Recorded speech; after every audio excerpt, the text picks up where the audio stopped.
I do have a question for you. I know you do a lot of different type of loans. We do. Give me some interesting that you've done lately. Okay, so I was called by a real estate agent asking me if I could figure out a way to get a deal done for a client that had been already working with another mortgage lender, and 60 days worth of trying and a couple of different them trying to push a square peg through a round hole, basically. For 60 days, the underwriter basically just said, stop. This is never going to happen. The real estate agent contacted me, and it was, she didn't give me the full story. She just said it was because of the value of the property and some other minor things.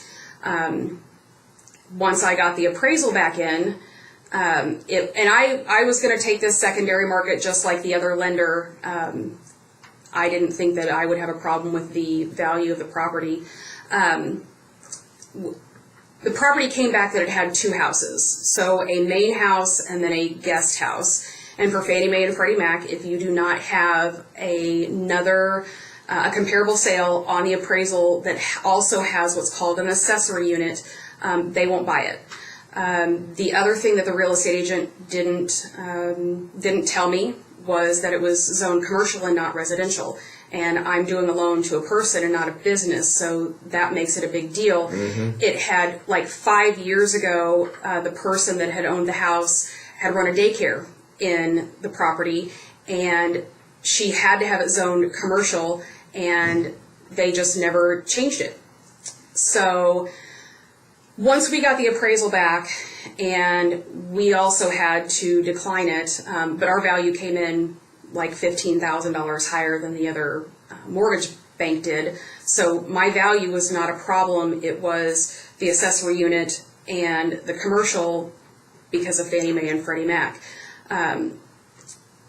I went and talked to our underwriters about keeping this particular file as a portfolio loan.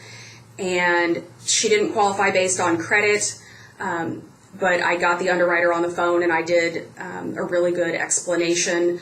The reason that this lady was buying this particular house and needed a house with an accessory unit was because she had an adult son that was on Social Security disability, and he was going to be living in the property with her.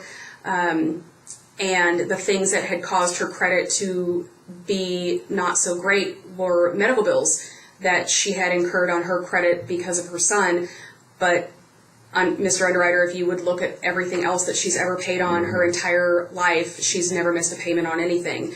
So even though she did not meet our credit standards, we knew that it was the right thing to do, and so we just flipped the loan to one of our portfolio products, and we closed it for her, and we closed it in 3 weeks when the other lender had taken 60 days. So our portfolio product that we have at the bank, I kind of, like, my tagline is, I've never met a loan I can't close. Yeah.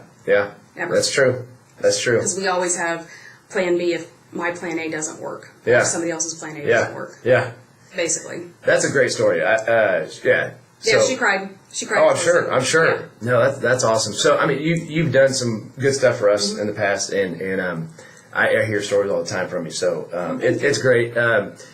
Amy's contact info is below if you want to talk to her about a situation, to get a loan, condo, or really about anything.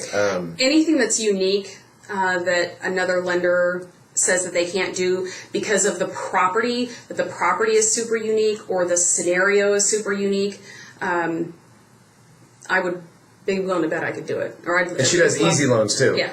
Yeah, I do. Not just hard ones. I do the regular old conforming stuff. But Yeah. The portfolio stuff keeps my wheels turning. Uh-huh. I like it. I like that. Well, Amy, thanks for coming and joining me today. I really enjoyed talking about condos. So yeah, thanks for having me. Yeah, you bet. Everyone have a good day, and look forward to hearing from you soon.